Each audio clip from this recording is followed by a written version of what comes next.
of history's embrace. Captain's quarters sets the pace with Captain Mayhem at the helm. A voyage of knowledge, a story to round. Captain's quarters weekly delight, where history's treasures take flight.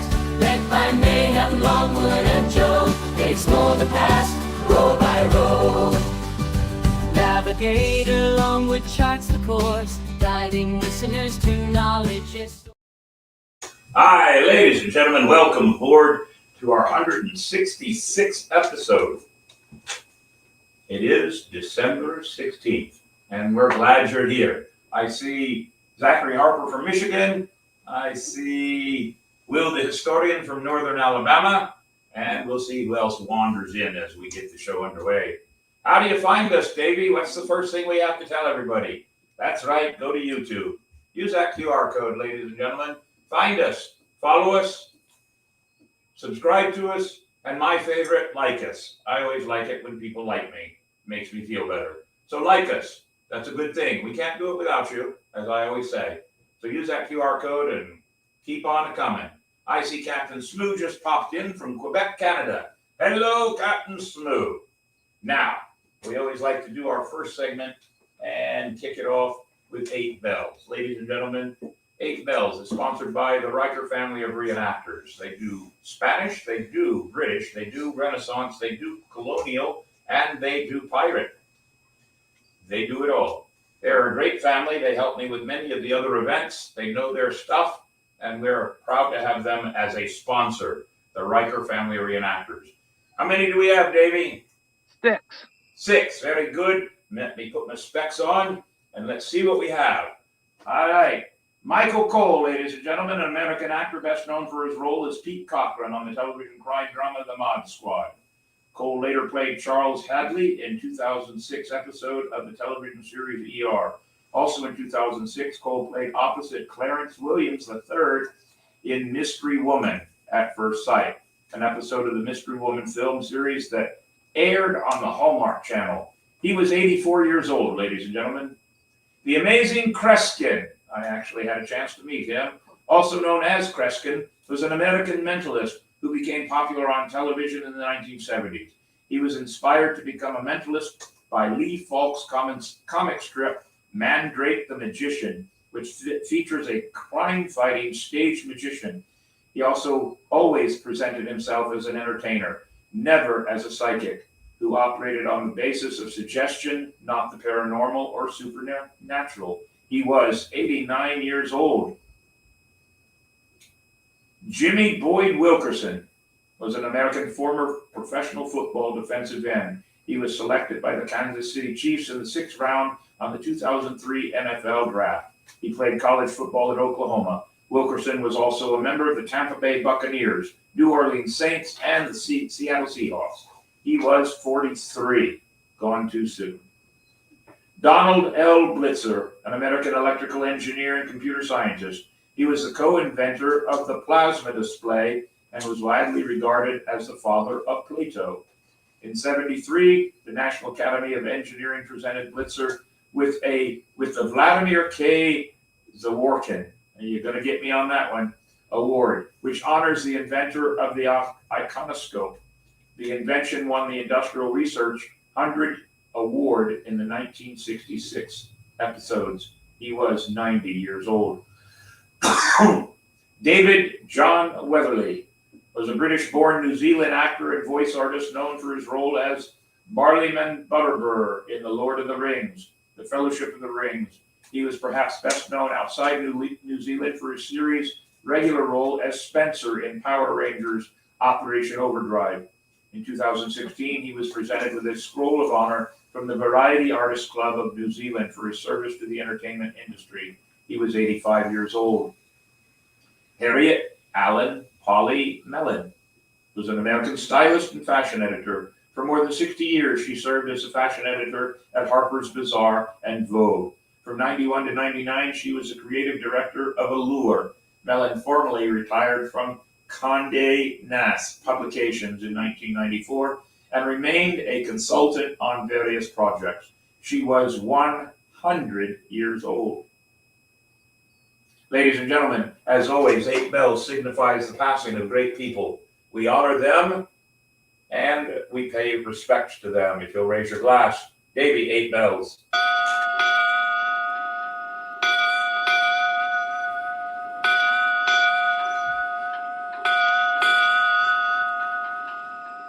Great job, Davy.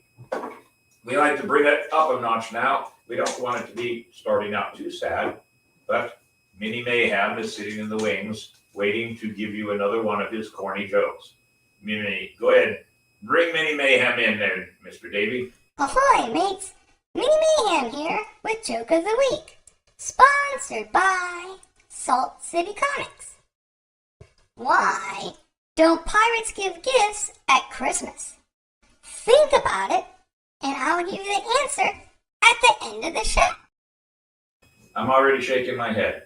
Already. You'll have the reveal at the end of the show, ladies and gentlemen. We'll find out why pirates don't give Christmas presents. We'll find out. All right, Davy. National Day of. Is that next? No, sir. Quote of the week. What's that? Quote of the week. Well, see, if I had my script up on my screen, I'd probably be paying attention, wouldn't I? That's what I have you for there, Mr. Davy. Quote of the week. Go ahead. Christmas is not a time nor a season, but a state of mind. That came from Calvin Coolidge, ladies and gentlemen. And that is a very good quote and something to think about at this time of year. It is very important that we understand that Christmas is different for everyone. And we should honor everyone's ideas of Christmas. Very good one, Calvin Coolidge. I like that one, Davey. Very good. Now we have National Day of. There's only 2. Correct. And one of them's weird. Ladies and gentlemen, this is National Chocolate Covered Anything Day. Chocolate lovers rejoice on National Chocolate Covered Anything Day. December 16th offers the chocolate day you've been waiting for. On this day, dip or drizzle your favorite food in every kind of chocolate imaginable. And the only thing I can think of, bacon. That's it, bacon. That's all you need to say. Chocolate and bacon, I'm good. And this one here, I had to read this one. Barbie and Barney Backlash Day. Yeah, believe it or not.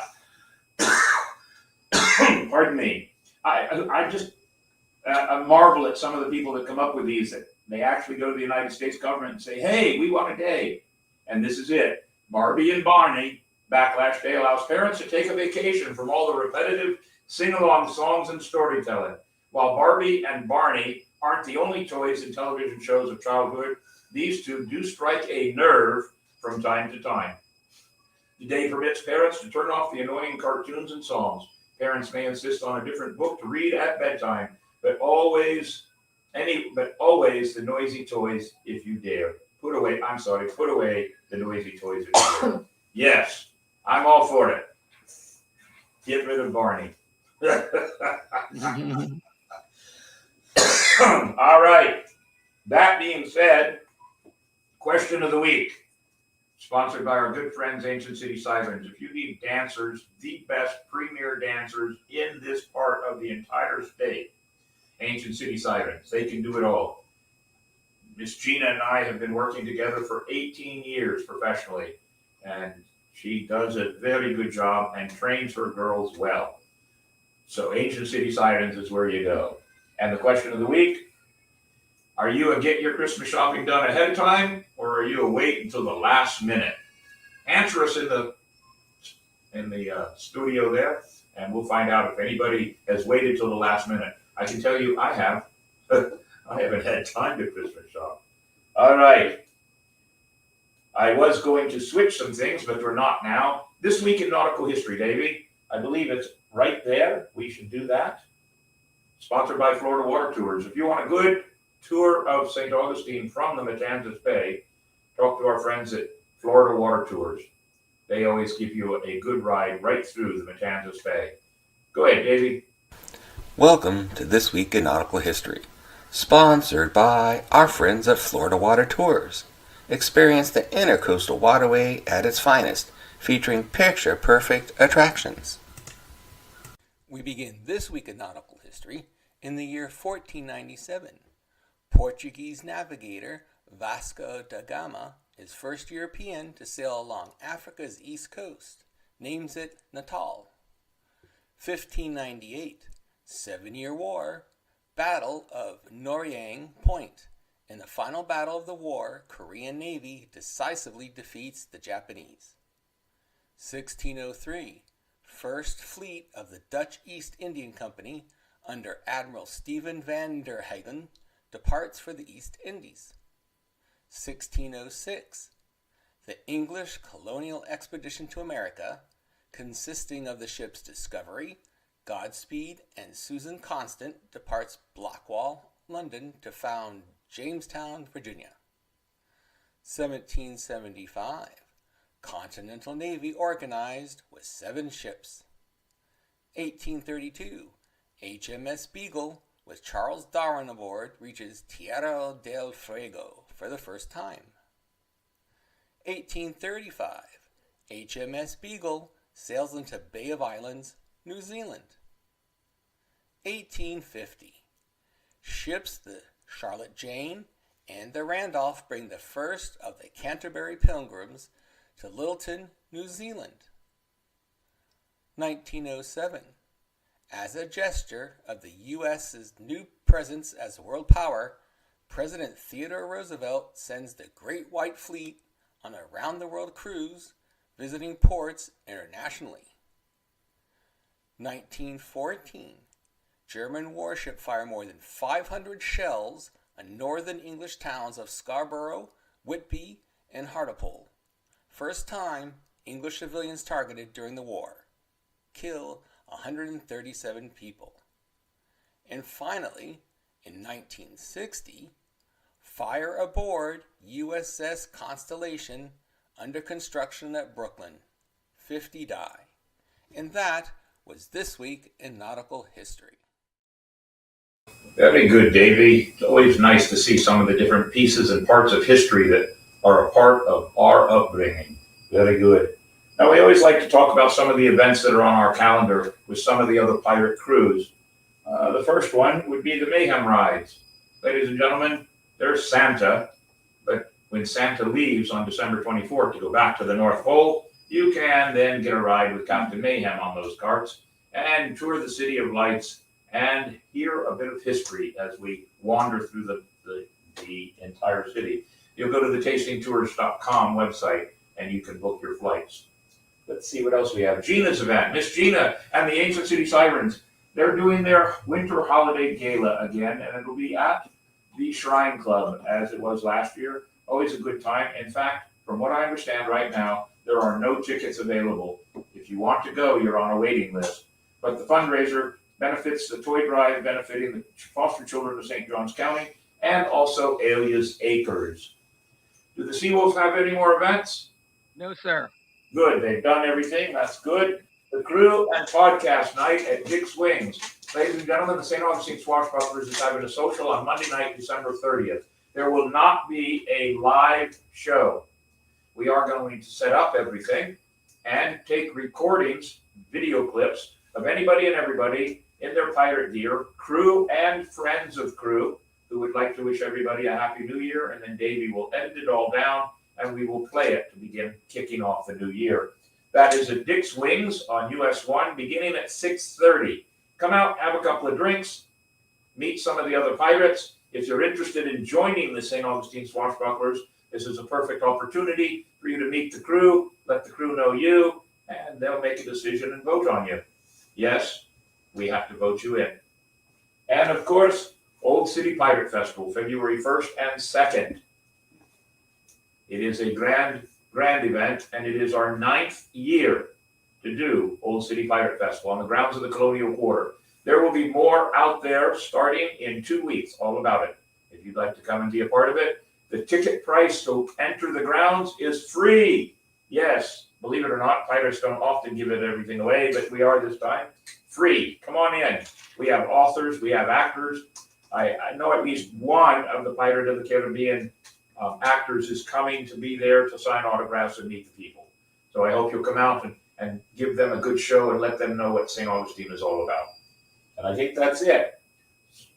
And Latino Jack Sparrow's Adventures in Orlando, Florida. Greetings, hi, Captain Mayhem. Yay, we met at the St. Augustine Comic Con. You're absolutely right. I have to tell you, I'm sorry I will not be able to attend your filming of the short video that you want to do. But later on in the year, maybe we can collaborate, because Davey and I have written some scripts for a short movie we'd like to do. On that note, Davey, I believe you have something special. Wait, Will the historian. Try to get it done the weekend before. All right. I've gotten most of my shopping done, but a good amount of this year's gifts were handmade. You know how I'm cutting it short? I'm using Amazon. I prefer Amazon. It's much easier. On top of that, I just don't have any time. Davey, do you have something special? Yes. A little podcast crew jib jab for the season. All right, go ahead and play.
Hey, scene change now. We're over on the other side of the captain's quarters room here at the poker table. And you can see I have 4 lovely ladies and one other.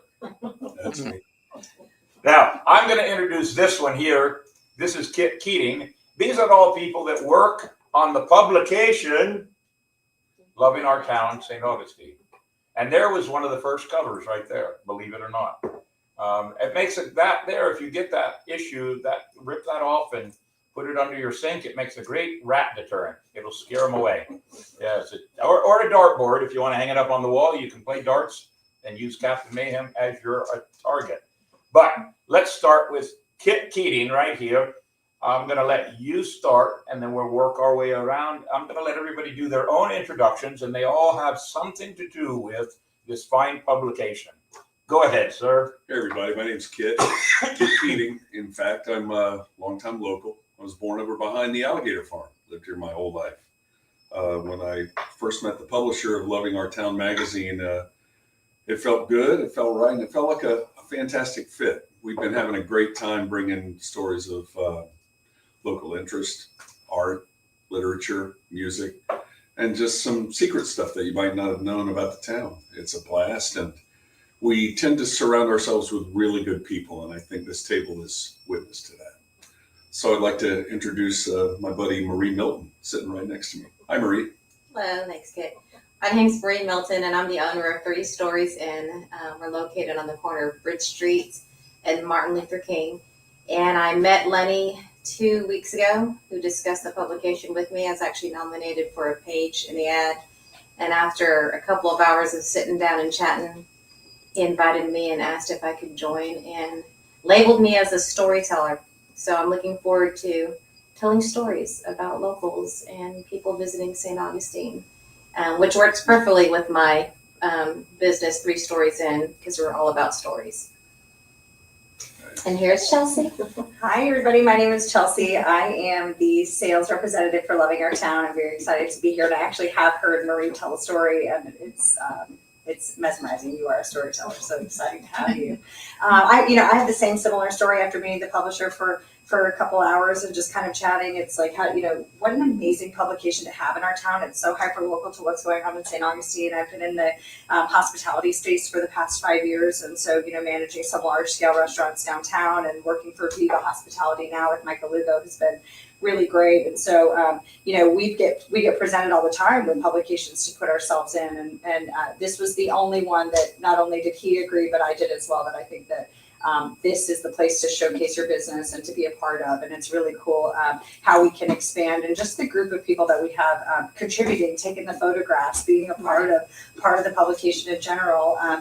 So we're really excited, and I'm excited to get some ad space for anybody who needs it. I think that that's the beautiful thing about this, is that it's not a sale, it's a need. You need to be in it because everybody is. So thanks.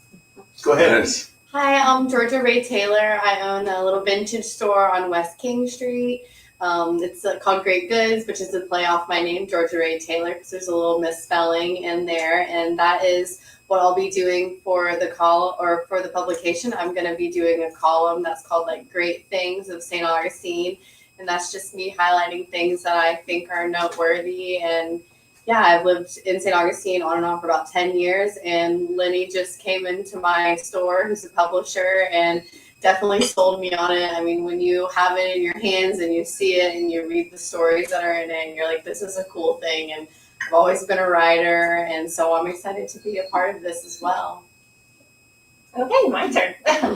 So I am Danielle Torrey. I am the owner of Artbox Gallery and now Artbox Studios, which is a nonprofit that will be providing workshops and classes in open space. I'm very excited to be a part of this group and this publication. I absolutely love this publication. I have a graphic design and marketing background, as well as a print background. And when I saw this publication, I was just thrilled. So to find out that all these wonderful people around the table are also contributing, I wanted to be a part. I mean, how could you not want to be a part of something so great? So just so excited to be a part of this group and to be a part of the telling of stories in the art world. So I will be doing the art contributions. We'll be showcasing different artists.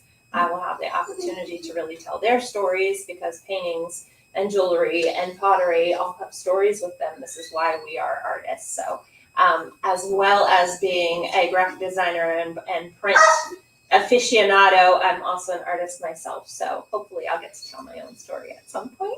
But I'm kind of in the shadows right now, letting those other artists shine. So it's been just wonderful meeting all of you, and I'm very excited about loving our town.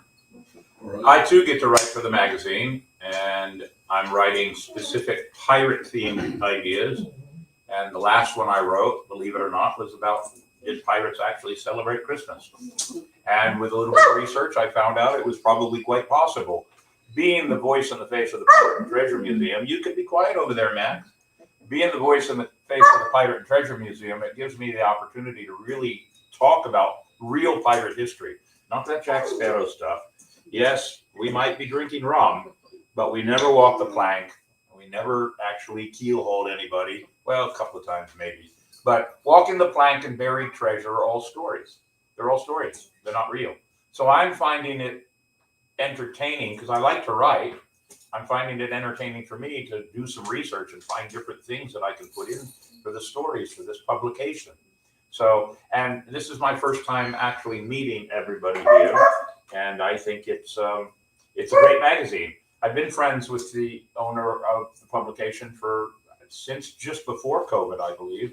And I've been a part of little bits and pieces of it, but they've kind of dragged me right on into it. So we're all now birds of a feather working on this. And I have to say this, there is no end with this kind of a publication. There's no end to what can be put in this magazine, this publication. I mean, don't you find that to be the case? I do. Living here all my life, like I have, the little column that I write, Secret Spots, is an easy thing to come up with, because they're places that I've gone my whole life, and not everybody might know of them. Like in this issue, we're featuring the North Point on Palmer Beach. Easy parking, walk right out, get on the beach, just kind of chill. and then go to restaurants in the area afterwards. Right. I mean, and what direction are you going to be writing in? Do you find let me rephrase it. Let's ask it this way. What direction do you tell your stories? So we're called 3 Stories In, and I want to also mention it's a 3-story building, and on the first floor is Macalugo's La Nouvelle restaurant, which is a French bistro. And on the second and third floor are the overnight accommodations. And they're curated apartments that are cleverly laid out called a prologue, forward, and epilogue, and that's kind of the storyline of how people will be interviewed that are nominated. And I find it really neat because, like you said, a secret spot could be different every time. Well, if you're familiar with the terms forward, prologue, epilogue, and the forward, that's typically where someone introduces the book. It's usually an outside person, like a third person. So what's exciting about that is I get to introduce the person that I'm seeing, that I get to speak on their behalf of the reason they're nominated. So that story comes into focus. And then the prologue in a book is usually like, kind of like you jump into a part of the book that's, different. And so I let them tell me what's the most important thing to you, which is probably the most heartfelt. And you have to be really careful because they're actually trying to dig inside the most meaningful part of them to represent them. And then the last one is the epilogue. And again, it's the framework of my writing piece will have the last portion, the epilogue, which is really reflection on them looking back on their life. So There's just a plethora of things that can be written about in this town. That's Yes. what I felt about the column that Lenny suggested for me. I was like, I could work with that because it's great things. I mean, it's so broad. I have so many things that I love in this town, so many people, businesses, places that deserve a shout out. And so I was very inspired by that and felt there was a lot of creative liberty with that. And yeah, I'm excited to just highlight things that are great. I feel the same way about the dining scene, especially the way that it's just expanding and growing.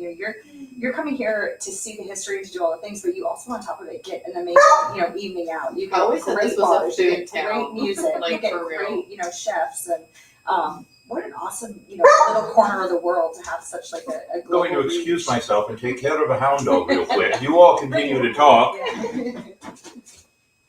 I agree. And, there's 43 galleries in this town. I don't know if everybody knows that. But being one of, or two of now, the 43 galleries, I think it's just a great opportunity to tell everybody's story. And there's something about this town, I'm not originally from here. And when I came here, it's just like magic.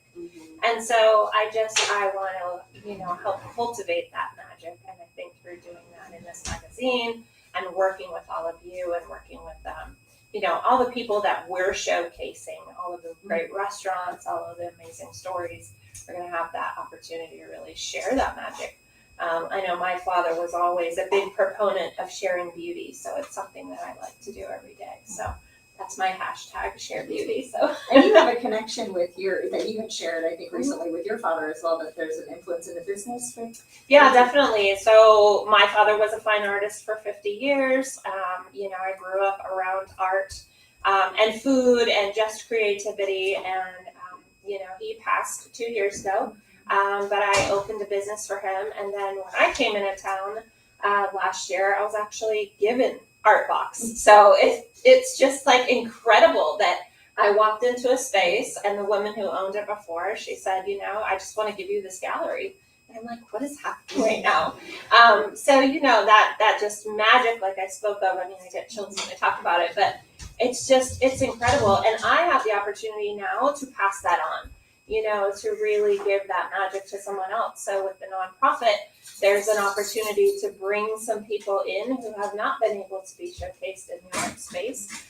Definitely working with the West King kind of area where I know is being gentrified. But there's a lot of great people there who are still not getting showcased. So I'm very excited to be a part of that as well. So yeah, my father would be proud. I can relate to you because I'm not a local as well. My hometown's Texas. I've been everywhere, but I did move to St. Johns County in 2009. And St. Augustine's tugged at my heart. That's nothing new. There's a lot of people. And but I find like it can be like all angles that I find centralized into what's familiar. And so, like, if I'm needing to, I went through massive changes this year, and if I need to relax and heal, I walk the Bayfront and I grab a coffee. If I'm like, I want to socialize, but I don't really want to hang around anybody. Right. I want to hear the music, and then I want to sit down and talk with the business owners. I love to meet all the business owners, and you get so many free gifts when you just. But like, and I love how like all that together starts to feel very familiar to me. So I feel very cozy and happy and gladdened, and also in solitude. I don't have to be connected, and so and I feel like being outside, coming in and acknowledging that Yes. is honoring St. Augustine. And so that's what I really I love totally that. Yeah, I definitely have like my sacred spots in St. Augustine that I go. I mean, I literally have trees. I go sit in the branches, and I feel like if you took every single person out of this town, like it would still feel like home, and it just like it sucks you in. It really does, and it's a really special place. So I have a special spot, but it's not in St. Johns County though. I truly, and we do a lot of photographs down there, all the rocks down south of Marineland Studio. Well, that's a great spot. It's a great location. And we do a lot of videos there and a lot of pictures. And we try to do pirate pictures in other locations, but sometimes certain people don't want pirates doing pictures around, so it becomes hard to take care of. But on that note, so each one of you has your own business though. And so this is what I like about this magazine more than anything else is that it's brought together a whole lot of people. This is the epitome of networking. Mm-hmm. Really, truly is the epitome of networking because we all have something different, but we all can benefit from what each of us have to bring to the table. Wouldn't you agree? I would most certainly agree. At this point in my life, I find that my goals have changed. My goals are now to spread joy, harmony, and to help the world be a better place in my own little place that I can affect. And I think this is living proof to just to have a project that means something where you can work together and really create a team is just splendid. And I think the magazine, the publication, I should say, I don't feel bad now. is living proof of that. So It's a blast. the publication is not monthly, It is bi-monthly. bi-monthly. And if I remember right, let's see, you got a December issue, right? Yes, as a matter of fact, today is December the 16th. We should have it in hand tomorrow. Very December good. 17th, late in the afternoon. So where can people find the publication? That's important to let people know. Well, we distribute to the people who contribute and a select few others. You'll see it almost everywhere soon. We have I to make, definitely have it at Our box, great goods. You can we'll have shop to in make sure we our put a pile at the stores. Pirate Museum. It is available online as well, as is everything these days. But And is that the proper website?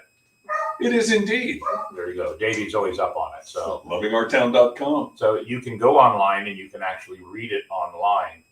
And what is do you have an idea? Because this is only, the December one's only actually officially the second issue of this setup, correct? Of this iteration, we're on issue 8, and we set it aside for a time during COVID and whatnot, as a lot of things got set aside.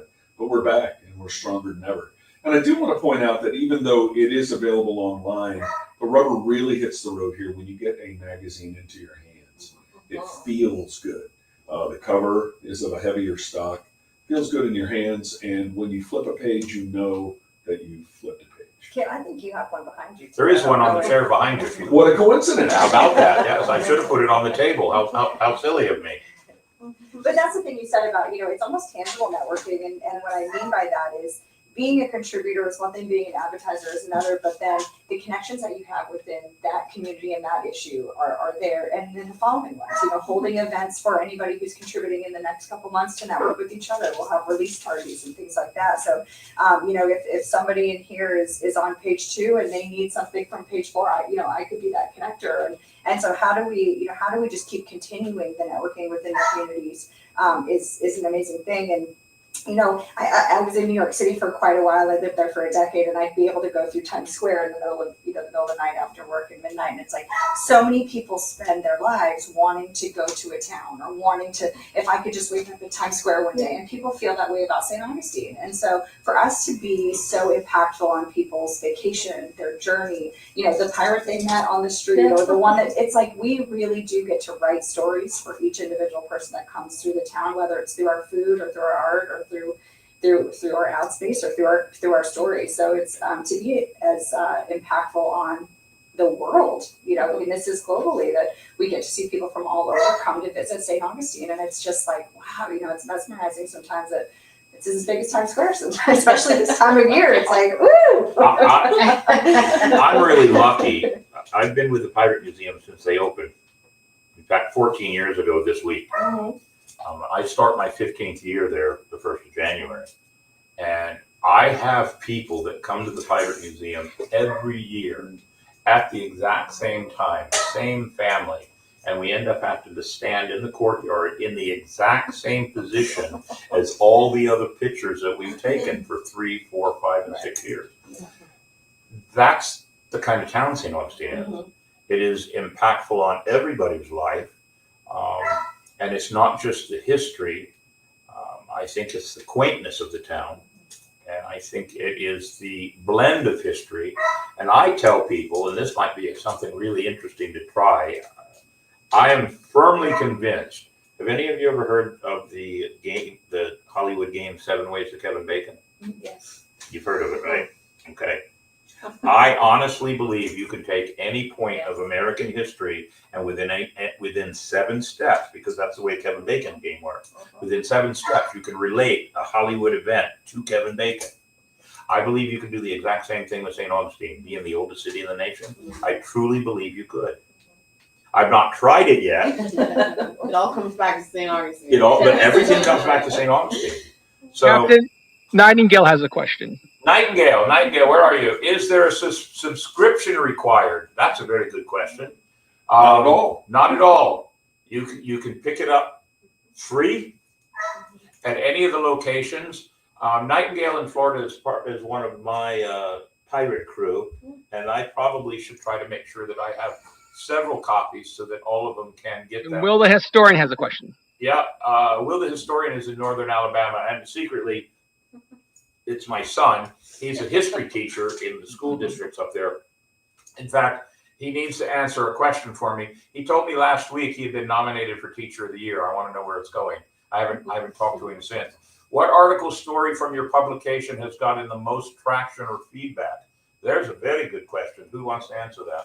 I will just say that I really liked this one from the last issue. It's kind of like what drew me in. I don't know if you can see this, but it's like people's legs, and these happen to be people that are kind of like behind the scenes of a business. You know, you always have the face of the business. That white spot right there. You have the face of the business, and then you have, you know, the people behind the scenes really making it work. A lot of those are spouses of business owners, and I personally know a few of those people, and so it's just really cool to see them, and it really drew me in because I feel like this magazine, like you as a storyteller, it's more than a magazine, it's a publication. It dives, the stories are fascinating, they're interesting, and it's really cool to learn about these people that maybe wouldn't be highlighted necessarily. And I think that's like what this magazine is all about, like the secret spots, the great things, the storytelling. Like it goes like one step further, and it's almost like a book, you know, like you learn a lot when you read it. The city is full of history. You could pick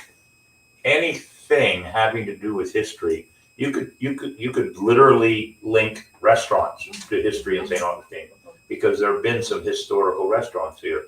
You can link tourist activities like the alligator farm, which has been here for so long, or up on 16. The property is no longer the same property, but it was, you remember because you're St. Augustinian, it was an alligator and reptile farm up there. Yes, there was. And it's now gone. So many of the things I remember from my childhood are gone.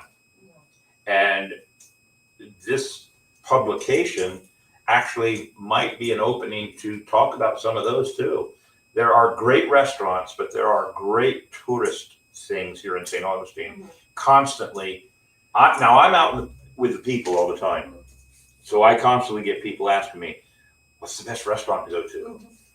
Where can I go take my kids? Where are they going to enjoy something? St. Augustine's not just for people to come drink. And there are some great restaurants here. There are some great historical things here. And it's just a great, it makes me feel good when people ask those questions, because then I get a chance to recommend things with no payback to me, none whatsoever. That's not why I do it. I'm sure all of you the same way, and that's what this publication is all about. There's no payback other than the fact that it is a joint effort, and it is a conglomeration of everybody that loves everything about this town. And I think this publication really has a niche that will do well here. I see it that way. That's a loaded question when someone asks you, like, what's your favorite restaurant? You're like, how much time do you have? yeah, like, I'm like, can I just airdrop you my note? Or like places, like I'll have parks written down, like spots, like sit down to like trees, like I said. So yeah, I'd love to talk about St. Augustine. I think it's just a really I do have one rule when people ask me for recommendations. My one rule is this: if I have not tried that restaurant or tried that tourist event, and they ask me about it, I will tell them up front, never tried it. I can't tell you from firsthand. I hear good things, but I can't tell you. Well, that's what's cool about this is it is the insider's guide by those who know best. So, for any contributor who's doing it, they're well versed in it. And so what this does is not only are you getting people off of St. George Street, you're getting them to West King, or you're getting them out to Volano, which is just expanding like crazy. There's all kinds of new things popping up and coming up. And so this is that insider guide where it's not necessarily a tourist magazine. It's actually for our town. It's loving our town for our town. It's for, people who have been here our whole lives and don't know that favorite spot or don't know those things. And that brings up a point. One of the things that's the most aggravating to me, being a hometown boy, it might be for you also. I really hate it when I have locals say, I just don't want to go downtown. I hate it. I don't want to go downtown. I don't want to be down there. I understand why. I truly do understand why. But if more locals went downtown, experienced certain things that were going on downtown, and some of the negativities that they don't like, speak up to the town council. Tell the town council. The new chief of police of St. Augustine on a regular basis has town hall meetings. Go to those and let people know, because the only way they're going to fix and or change things so locals will come downtown is if they know about them. This magazine lets people know about all the really great hidden spots, and that's a good thing. So it's so funny how things balloon with time. And one of the things that you just mentioned really resonated, in that a lot of locals don't want to go downtown because parking and crowding. I have parking, by the way. Nice. Yes. Not enough. Back in the day, and I guess this goes under the heading of some things never change. Way back in the day, before 1967, the post office was in the government house down in the plaza. And my mother and I was a very young lad. Mom did not want to go downtown because parking was a problem and the traffic was too harsh. This was 1965 when she felt that way. So I guess some things never change. No, the parking is. I spent most of my summers out on 4th Street, out on the beach. That's where my grandmother had a house. And we spent all our summers there. And to leave there and go across the Bridge of Lions and to come into St. Augustine, my grandmother, my aunt, my cousin. Oh, no, we don't want to do that. We want to stay right here. Well, we hear that in Volano now too, especially where no way people are crossing 2 bridges. So, and it's just so funny to me. It's like the time is it's 15 minutes or whatever, but it's like, oh, I'm not crossing 2 bridges. So, you hear that a lot with Volano and St. Augustine Beach. So, I mean, really, there is a traffic problem in St. Augustine, and it would be unfair of us to not acknowledge that. There is a traffic problem here because this city, this county has grown so large so fast. I mean, one of the reasons we can brag, we have the best school system in the entire state. We do indeed. And that's important. And that's why families come here. So now families need to know what are the fun things that they can do. And this publication really spells that out. Some of the great restaurants here. I told my wife that we have I have decided that next year, as I'm driving around St. Augustine doing the Night of Lights tour as the jolly old fat guy, I see restaurants and I go, Goals. I should go try that restaurant. There's a store I've never been in. So we're going to make it an outing at least once a month to go to a different restaurant every time. And there are some great little hole in the wall places. I love them. Yeah, we have great chefs and great teams and great staff. And some of the chefs from the bigger places then get up everything they need to branch out and do their own. Right. So we're going to spend 2025 experimenting with other places, and I think I think everybody should do it. If you're local, you should come into town. One restaurant on my radar is La Nouvelle. I've been aching to go downtown and try it. Me too. And you know, I didn't realize that there was apartments above it. Was it like that before with the previous restaurant? It was. It wasn't it's a digital inn, so there's no innkeeper, but it was through a property management. Oh, let's this do a is- staycation. This is a French cuisine, correct? French bistro. Yes. Bistro, and it's owned by Michael, Yes. Michael Lugo, who has the tasting room. He also has a place And out on. Chelsea's the director over. He also has a place out on Volano, also. Yes, yes. Pesca is in Volano Beach. It's in the new Hyatt Place Hotel, which is brand new in Volano, opened up last year. So they're a little bit past their first year in Pesca. And La Nouvelle, was one of those miracle babies that came later on for him. He's had Michael's flagship store for almost 18 years downtown on Queen Street. Right. And so, he's gone through every hurricane, hell and high water in that building. And So there's a rumor then, and we can take care of that rumor right now. There's a rumor that he's going to move the tasting room. Is that true? He is, and it's so exciting. They are going to be able to move the tasting room into the Hyatt downstairs on the first floor. It'll offer valet parking. It'll have a bourbon list. Over on Volano. Yeah, it'll have a liquor license, which Michael's hadn't, so they'll be able to expand what they're doing and do some bourbon dinners and just some really cool things in that space. It'll have valet parking through the. So he'll have the top floor and the bottom He floor. will, yeah. And the top floor is actually turned into a pretty cool music venue almost. They're doing music 5-6 nights a week. They have a salsa night. They have theme nights. It's on the fourth floor. Yeah, it's on the fourth floor of the hotel. You can see the ocean. And you know what's really sad? I have never once eaten at the tasting room. Well, you have 17 days left. The Oh last my service goodness. is New Year's Eve, You so gotta get go. yourself Well, in. he- They are doing a 3-course No pressure. tasting. And I know him, and we've done some of the same charities. One of the bigger charities that we've done is the one at Fountain of Youth that is for the St. Jude people, Yeah. and he's always out there cooking. He's always in a charity event. I love that He- about him. he He's does a always- lot of charity. Yeah, So I've had food cooked by him. I've just never gone to the tasting room. Yeah.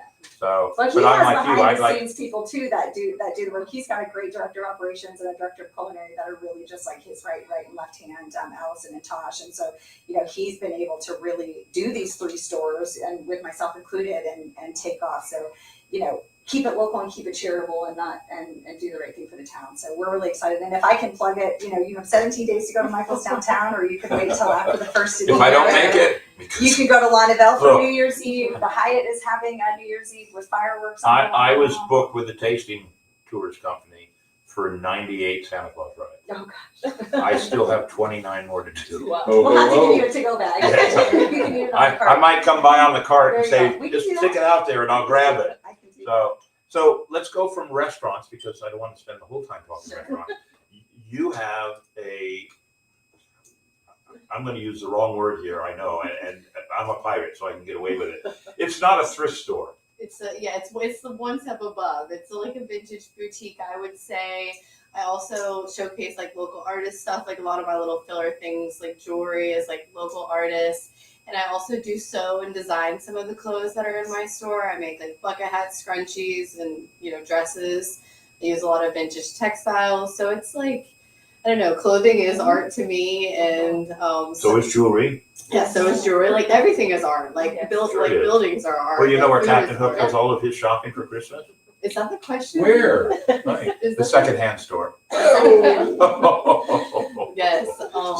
So tell everybody, in case I missed it, because I had to go take care of a mutt, where is your store located? Yes, my store is at 225 West King Street. So yeah, it's off. Just if you're taking King away from the Bridge of Lions, you'll pass my store on the left. It's a corner shop. I got great windows, and yeah, that's where I'm at. Driving by, it stands out like a wonderful phone. It's very colorful, and It you can is tell it's very- eclectic. I'm Yes. I'm trying to beautiful. get better signage on the side, it's and I want to great. do a mural, but city, Forest City. Yeah, the so- city is, the Do city's the hard to mural work with at inside. times. That's what I'm doing. I do have a clown mural Okay, inside my good. store, which I painted myself. Pretty much like everything also inside my store is designed by me. I designed the fixtures, like the cash wrap and the main like display table. I sewed the curtains. So let me ask you this. Being a pirate, but I'm also a professional magician. So my favorite holiday is Halloween. And we build a pretty big Halloween event down on the Colonial Quarter every year. I think we've done it 5 years in a row now. And it raises about, in 8 hours, it raises about $5,000 that we give to Alias Acres and Inc. I'm sure you're all familiar with both of those. Do you do a bigger business around Halloween? I would say so, for sure. I mean, people are always out shopping for costumes. Like, I've always got something that you could work into a costume that may be like more normal, but could work for a costume. And then even there's like festivals going on around Halloween. Like, I would say my style is very like music festival forward. So, people going to Halloween that's in Swanee will come to my shop and just get crazy outfits. So, I've always got something like funky and weird for sure, no matter what time of year, not even just Halloween. Very good. I encourage like costume-esque clothes like in day-to-day life because like why not have like fun with it, you know? Well, my father passed away 2 years ago, and on his deathbed, I didn't get to go visit him. I was stuck, but my brother was there, and he's watching. I think he's up there somewhere. And my father said to my brother's younger than me, he said, I don't understand this pirate thing you two have been doing, but as long as you're happy. And that was, right around the day or two that he passed on. He didn't understand why we were doing it, but I find it hilariously funny to a point that adults spend a whole lot more time playing dress up nowadays. A whole lot more time, cosplay and Comic Cons and everything else, which is a suggestion, an open door. We don't have to go anywhere with it, but one of the larger cons is here in Ancient City Con has become one of the larger cons in the state now, and it happens in September.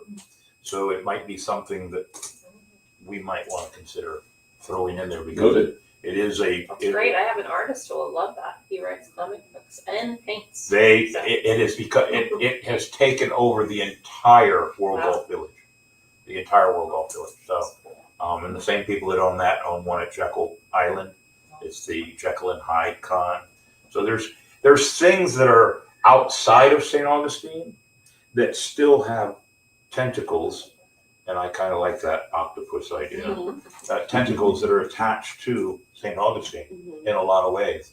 So what is your business now? What is my business? My business is people. No, my business is really cultivating the art scene in St. Augustine, but from more of a cultural standpoint.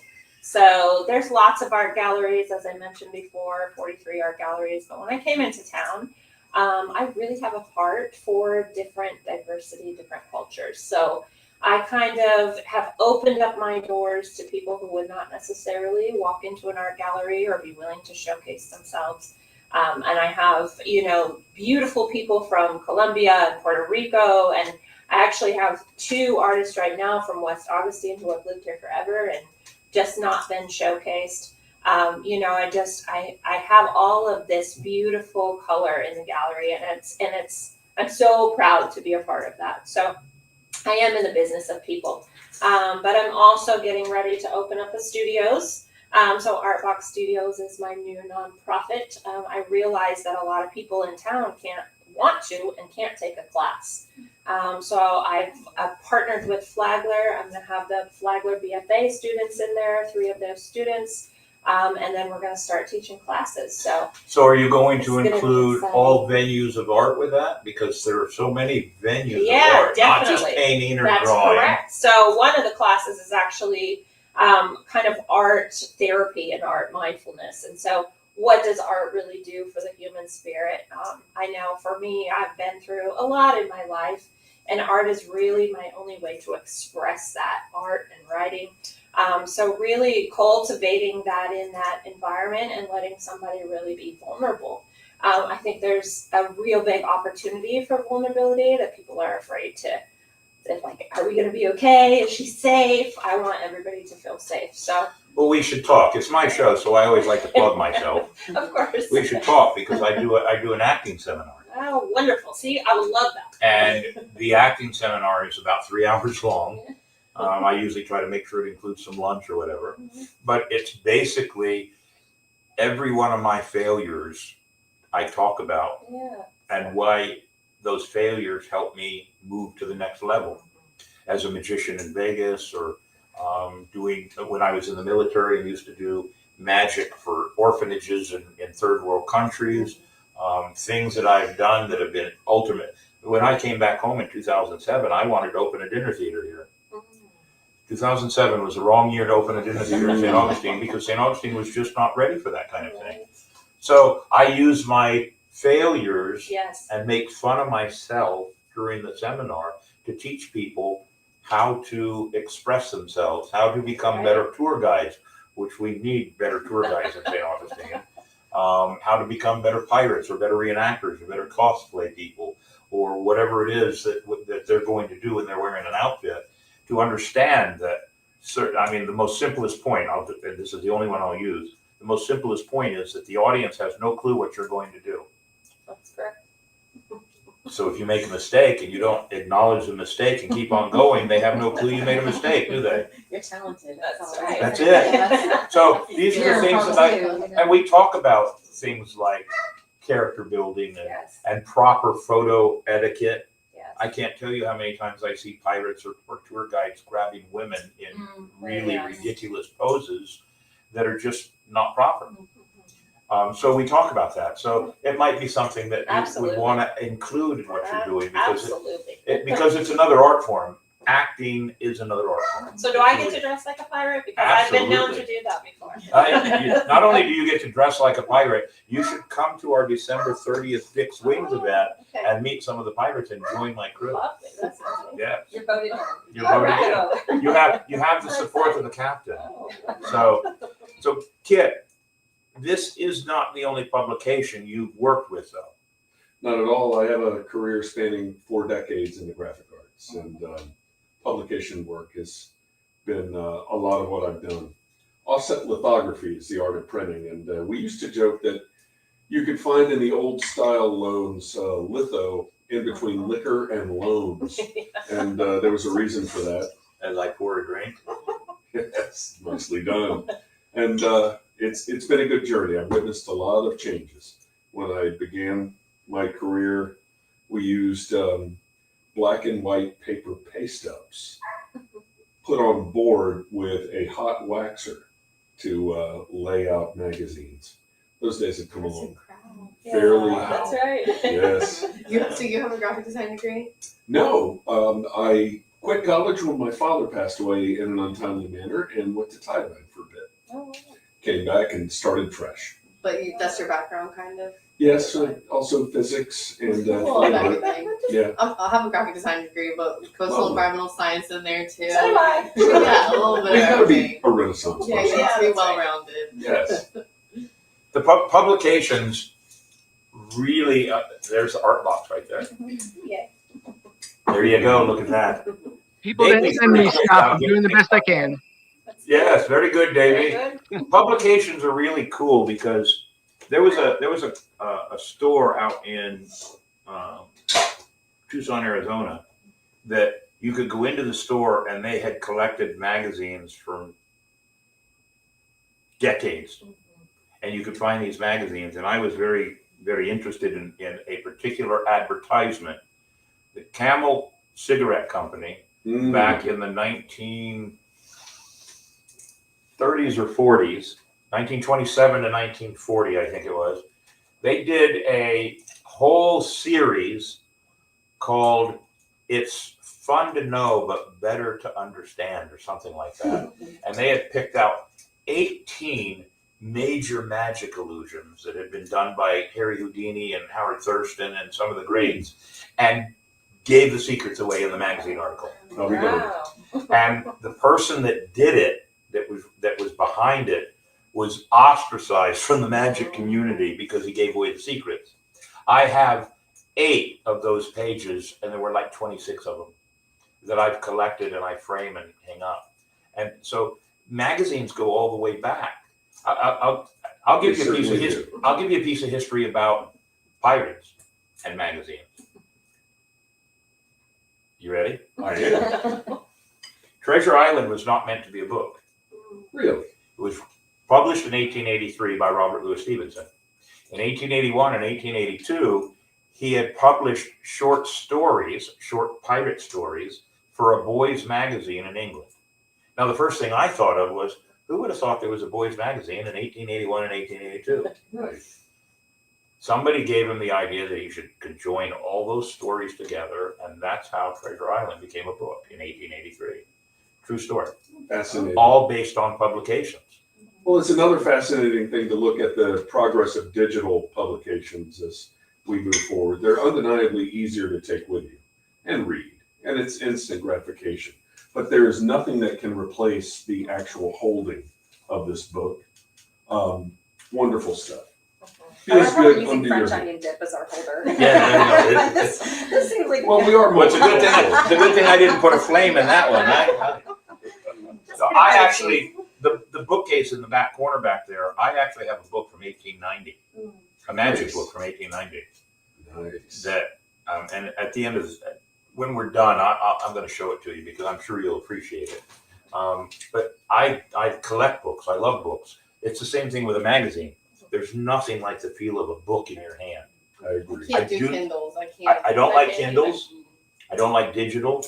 My research for some of the pirate things I'm doing for this publication, I'm using the websites, but which is great because it would take me forever to do the research if I had to go look for all the books. So that's the one good thing about digital, but having it in your hand. I mean, I yeah, agree. someone who owns like a vintage store and I'm very nostalgic for like the older time. Like I collect records. Like I love books too. Like have old books. Like there is just nothing like just it being real. And I think there's a big push with just like even like the younger generation like liking that kind of stuff. Like film photography is coming back. Like records, I mean, they completely died out almost in like 90s, 2000s, and now it's like $1 billion industry again. Yeah, vinyl is back in vogue, so to speak. So I've got to ask you, what is your favorite story that you've told? The one that maybe you like to tell the most. Well, I mean, I've done it for the Women's Food Alliance, and it was a story on what inspired me to create 3 stories. After I've been a nurse for 24 years, it'll be 25 years. So before you go any further, your stories are based on Taking real care- time, They're all real. all based on real They're time. all real. Okay, Yes. that's interesting. That's very cool. Right, but the real story that is my favorite happened to be about my late mother. I was her sole caregiver. She was a widow, so we had a lot of time together, and she battled stage 4 stomach cancer for 8 years. And so taking that story from a perspective as a caregiver, you get to go from like the outside in, and so creating 3 stories allows you to go from the outside in to ask those people to share your stories. And you mentioned, the Kindle versus handheld. The whole point of 3 stories was to make time stand still, to forget what's going on. And not the way that a phone makes you forget what's going on when you're just wasting your time. But if you have a book, and we only have books, we celebrate authors in certain rooms. And if you don't like books, that's fine. But we try to trigger a connection by either writing like the most beautiful quote of that author on a coaster so that when they sit, you can't help but go. It's a great quote. It's probably one of the reasons we do quote of the week. Right. So it's always focusing on, like Elizabeth Gilbert wrote, Eat, Pray, Love. And it might be a little bit of a push to get Elizabeth Gilbert to come to St. Augustine and stay in that room that's all about her, because we bought every one of her books and Never celebrate seen that that. murder, right? No. However, Well, My I'll favorite make a deal story. with you. Bring her to town. We'll put her on the show too. and we have Nicholas Sparks and Sue Monk too. The whole thing. But my favorite story is about my mother, because I grew a lot from it, and I didn't do 3 stories until about 8 years after she had passed, because I went through my own, renaissance time of, I still work part-time as a nurse, very part-time, but I'm mostly in the hospitality and love the hospitality and am addicted to the hospitality side. And that's why I'll try to get myself into St. Augustine, because I was like, I want to be a part of that energy and that life and business and people. And I want them to share their stories with us as well. So people can also, when they visit, they have there's a little sign that says, share your story with us. You get a free 2 nights on us every season. So we do select a guest every season to give them 2 free nights. And it's a way for them to share their story, because what do they have to do? They have to pause, write about their time in St. Augustine, and send it off. And what's neat is we get to know about hidden spots and restaurants and experiences, and it's from the perspective of a local. A lot of locals will actually stay there. A lot of Floridians. I want to say the majority are Floridians. Floridians or North Carolina that come down. St. Augustine is the #1 One of the destination point for Floridians. Yeah. If you didn't know that. We get a lot, yes. A lot. And weddings. So we partnered with a lot of the wedding, events, venues, and so we get a lot of love stories and anniversaries, and it's just a lot You of. had a big wedding in there last night. I saw We the limo did. came up and the A bridesmaids master are on. yes, Coastal Celebrations. Mhm. Hooked us up. Shout out to Coastal Yeah. Celebrations. They really helped us out. But that's my favorite story. But it's everyone's story is their favorite story. Even if the story's a plethora of pictures or a poem, if it's their story, That's and it wins, and we get it. So I've been collecting because I've been doing pirate, and over the last 6 or 7 years I've been doing Santa. I've been collecting things that children say and do. So I'm going to share a story with you. So I have done the St. Augustine beach tree lighting for 9 years now. And right around COVID time, they wouldn't let the children come sit with Santa. They kept, and I was so angry about that. Because I got all this beard and face on, so I'm pretty well protected anyway. I don't care. So, and the children just wanted attention. So there was a little boy about 5 years old, and he stood there in front of me and talked my ear off for 15 minutes. And then Dad came and grabbed him by the hand and walked away. And he turned around about 30 yards out, turned around and looked back at me, and dropped Daddy's hand and came running full force and leaped into my lap. The person that was there from the city went ballistic. You can't do that. And then I just, did this. And the little boy got up into my ear and went, "You sound just like Captain Mayhem." You never gave the secret away. I just told him that I was his cousin. So it's those kind of stories. I'm sure those are the kind of stories you're looking for. You like, because those are the kind of things that bring people together. It gives everybody an opportunity. And I'll stick my neck out here. In this time frame that we've gone through over the last weeks and months and years, there's so much animosity around with everybody that we need those stories. We truly do, because those stories then actually break down the barriers and let people understand we all probably have the same kind of ideas.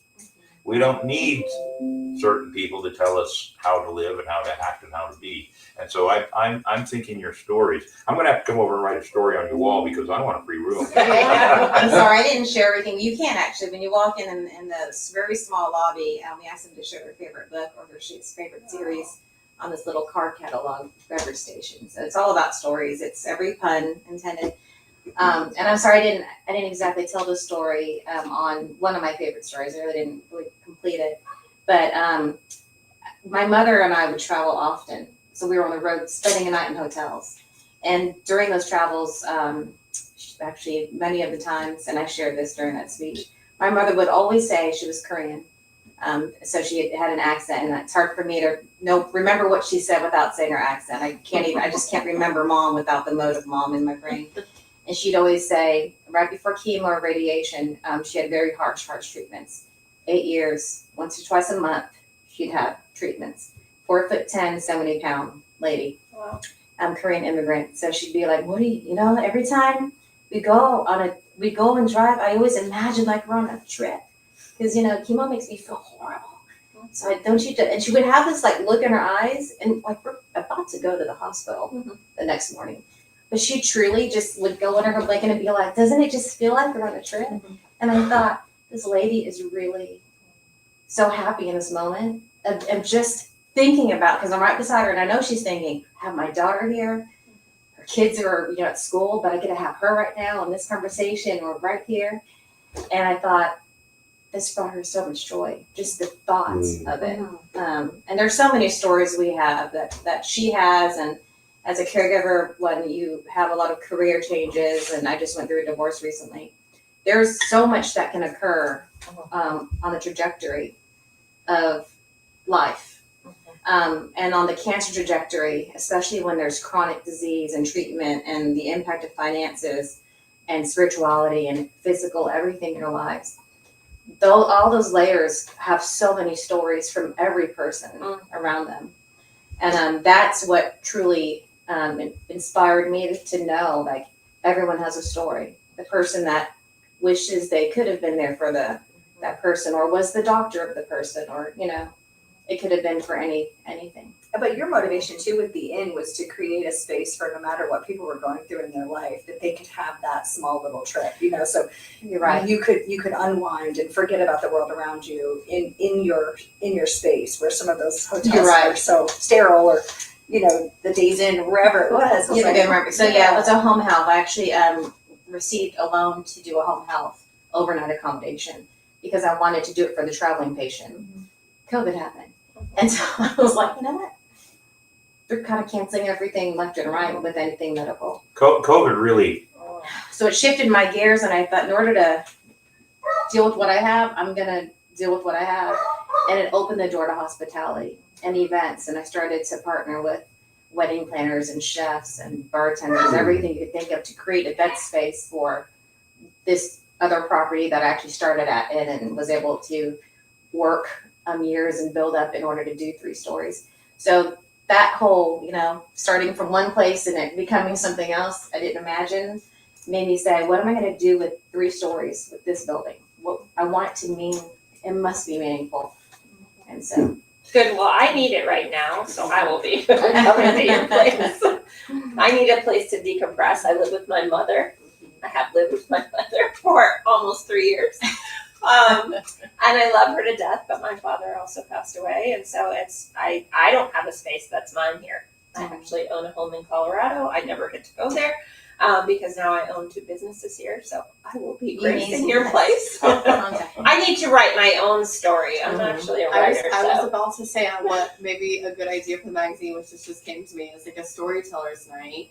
And I actually did one at it was another business where her business is Art Box right now. It was another thing 5 years ago, and I went to a storyteller's night there, and I had never done anything like that, like gotten up on stage and like told the story, and like I really wanted to do it. I wanted to put myself out there, and I was like, what story do I tell? Like I was like trying to wrap my brain, and then I just thought of something, and I got up there and like told a story, just like a random story. And that could be a cool way to like bring this kind of into real life, like a Loving Our Town Stories Night, and just invite people to come up and get up on stage. You could host it. I Or would you love could to host it because it would fit really well into your both of y'all's. We actually gift people a book, a blank book, to start a story in a box. I think y'all received a gift like that. And the new brides, we gift them that day to actually write about, because they're going to forget.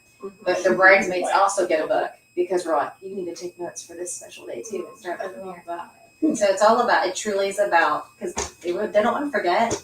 Right. So they're going to write it down, and it's always to push the story the old-fashioned way. I personally hate these things. Yeah. I literally do. I hate them.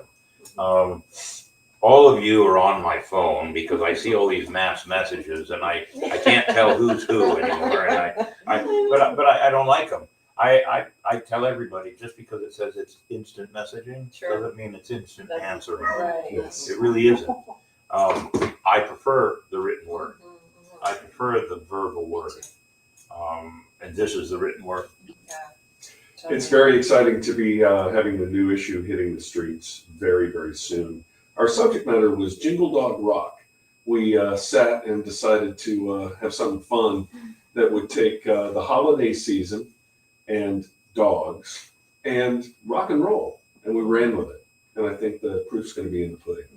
Yeah, I tried to find animals that Christmas animals or dogs animals or pirate animals or whatever else, and everybody knows it. Everybody thinks that parrots were on our shoulders. They weren't. We didn't do that. And you know why? Because they're annoying animals. They don't stop talking and they steal your earrings and poop all over your back. So we didn't have parrots on our shoulders. But there is some instances, and I was torn between doing the Christmas issue or the Christmas idea of pirates because many of them are Christians, or doing the pet thing. So I'll work on another one because I think my next one is going to be about music of pirates. Lovely.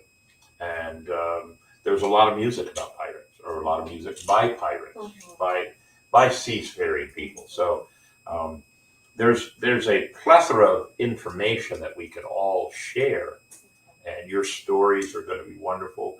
I want to offer this to each one of you, that in 2025, if you pick a date, I'd like to give you an opportunity to do a show just on your location or your job. Not a conglomeration, but just on we're working on the schedule for 2025. We have done such a variety of guests on the show. The woman that created the Stay Puft Marshmallow guy for the Ghostbusters was on my show. The show went for almost 2 hours, and how she developed it and everything else. The guy that is the executive producer and creator of Xena, Princess Warrior. And who doesn't like Princess Xena, right? So now he was on the show. So we have such a variety, and each one of you has something different. And that's one of the things we put the show together for. History is part of it, but I want to showcase things in St. Augustine. And to give you an idea, there's a Facebook page. It's all about St. Augustine. And several weeks ago, they got mad at me because I posted the link to my show, and they said, you can't do that. Well, isn't your website or your Facebook page about St. Augustine? It is. So is my Facebook page. Well, you can't do that. Okay, fine. So I went, removed myself from their Facebook page, and had my entire crew of 55 members remove themselves from their Facebook page. They noticed that 55 people leaving their page and sent me a message and said, why'd you do that? I said, because your website, your Facebook page is not about St. Augustine. It's about you. There you have it.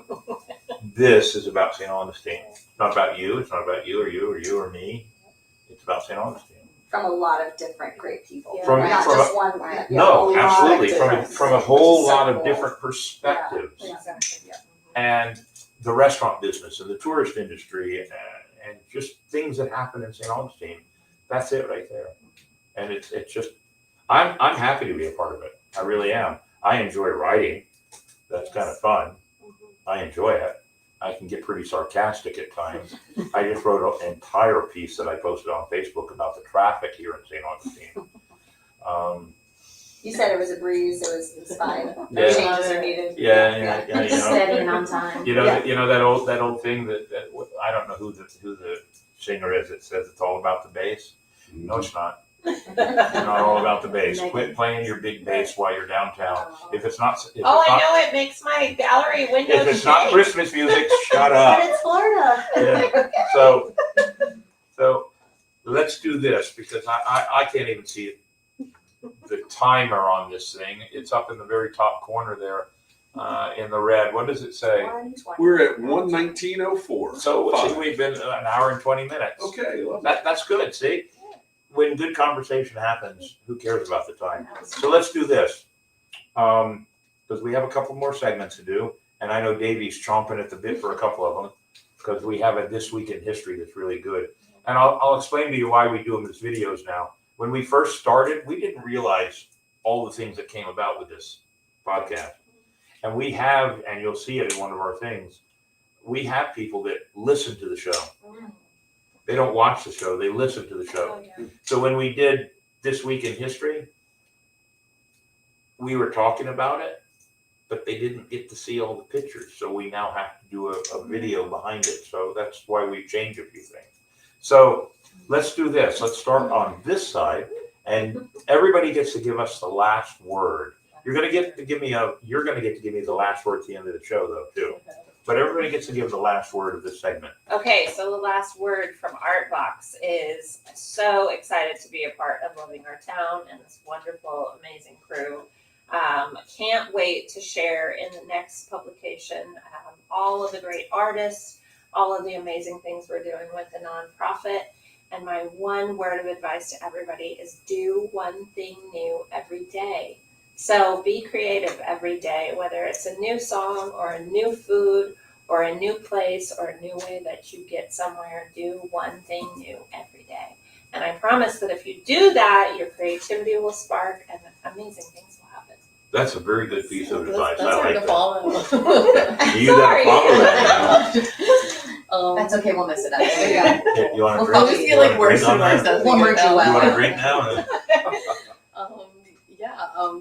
I guess I'll say my name again, Georgia Ray Taylor of Great Goods, and kind of just to piggyback back off what she said, like express yourself. Like that's I feel like what my store is all about, like encouraging people to maybe wear something that they wouldn't normally wear.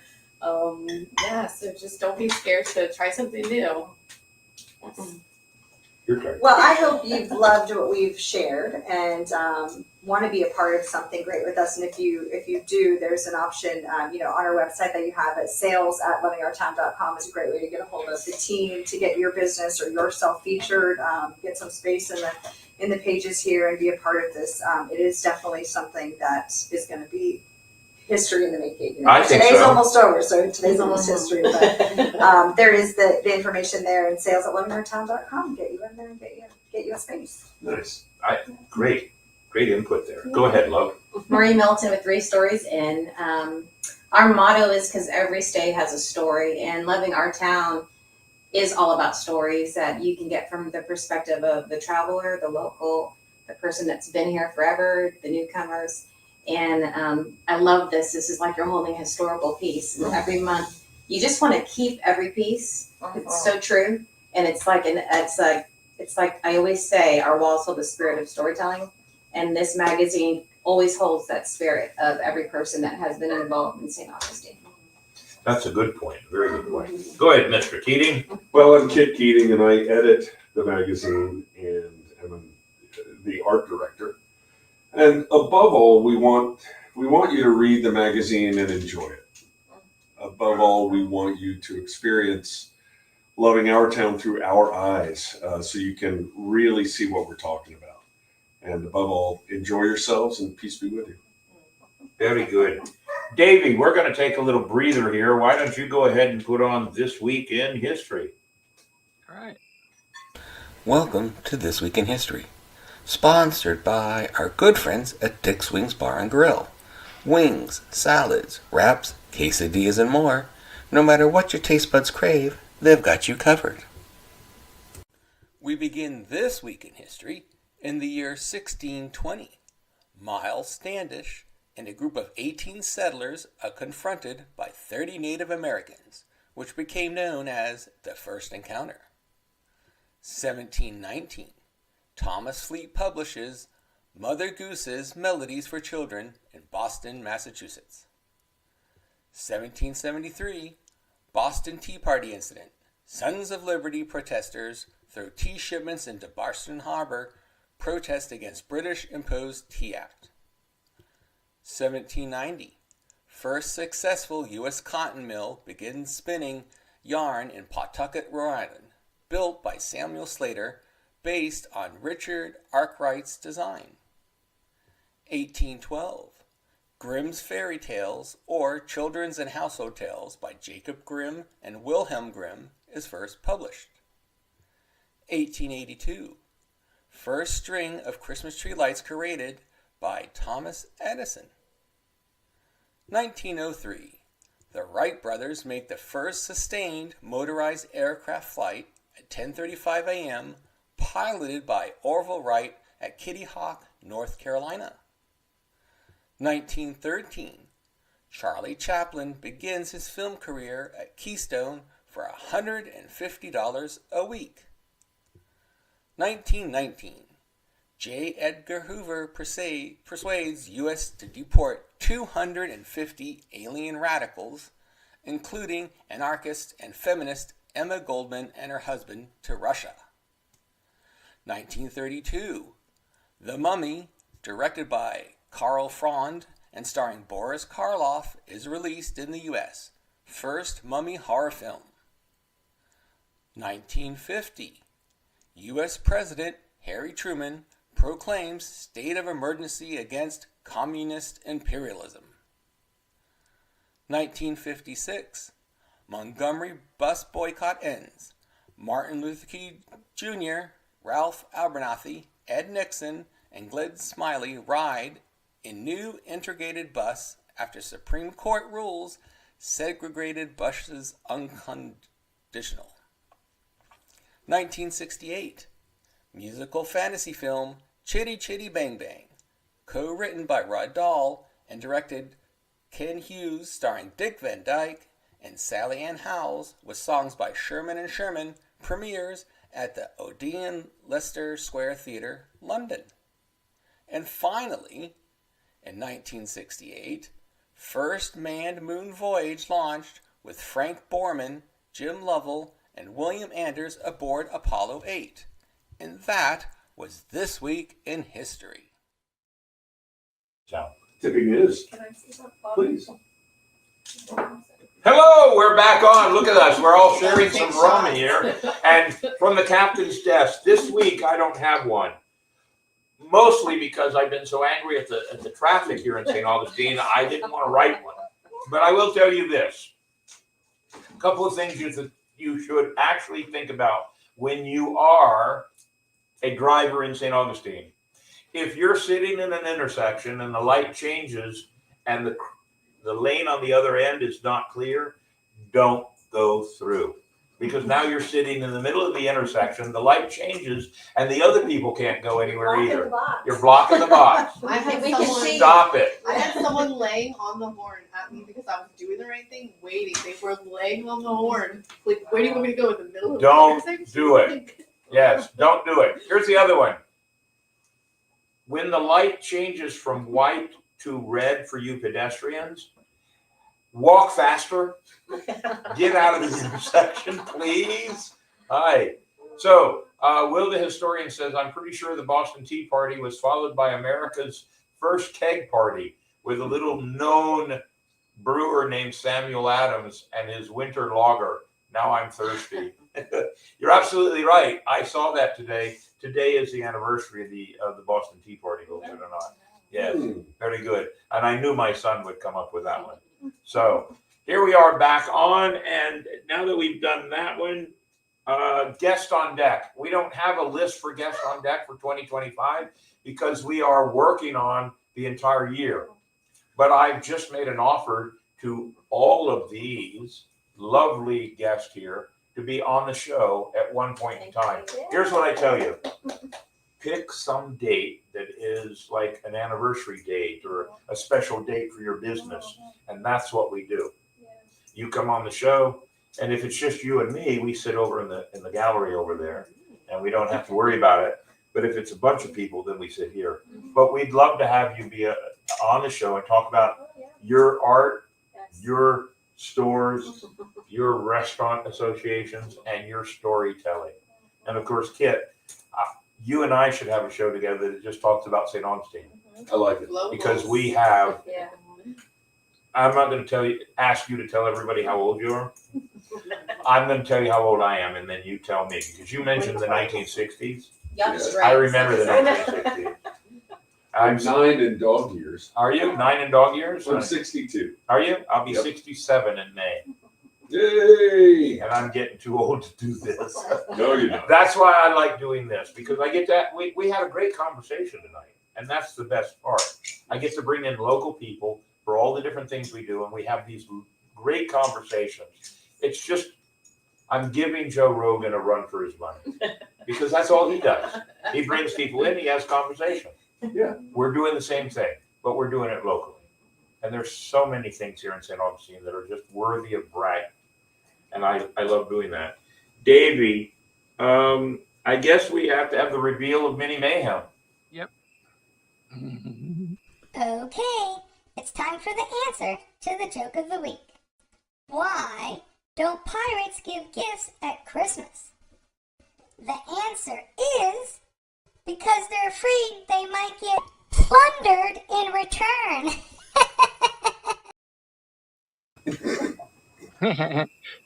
See, look, they're all laughing, and they're by. Yeah, Davey, you're going to get plundered on that one. That was terrible. That was terrible. Once in a while, he has some really good ones, but anybody notice how Mini Mayhem kind of looks like me? Yeah. Except the eye patch. So, Davey, we always like to properly thank everybody that's part of our show. So give us a thank you. Okay. The Captain's Quarters podcast is indeed a ship sailing the seas of the world, always in search of history, knowledge, and adventure. It takes a crew to run a ship, so we take this opportunity to thank those who help keep this ship afloat. The cast and crew: Captain William Mayhem, Navigator Davy Longwood, Gunner Hellfire Henley, Cartographer Mandy Joe, the Powder Monkey, and Juan Cam. Helping others gives a crew purpose. Our treasured charities that we support: Inc., investing in kids; the Humane Society of St. Johns County; Aelia's Acres, a no-kill animal rescue zone; and the Cadets of the St. Johns County Fire Department. The 4 major charities that we support, but there's always room for more. You too can be part of the crew and support the show in many ways. Go to Patreon. A small monthly contribution as Powder Monkey or First Mate memberships, or a single contribution. PayPal or Venmo. Go to YouTube, hit the like and follow buttons to join our ranks and support the show. It does take a crew. Thank you. Thank you, Davey. Very good. We always like to show our platforms, and that's them. You can watch us on YouTube, Facebook, Instagram, and Twitch. If you want to just listen to us, so you don't have to put up with my ugly pirate face, you can go to iHeartRadio, Music Amazon, Twitter, Castbox, Apple Podcast, Stitcher, and Spotify. And you can watch us on Spotify too. And as I always like to tell everybody, I'm giving Joe Rogan a run for his money. It's going to take me many decades, but I'm going to do it. And if I keep saying it, I'm hoping Joe Rogan will hear me and invite me on his show. But we'll see what happens. So our numbers, go ahead. Our numbers are good this week? I believe so.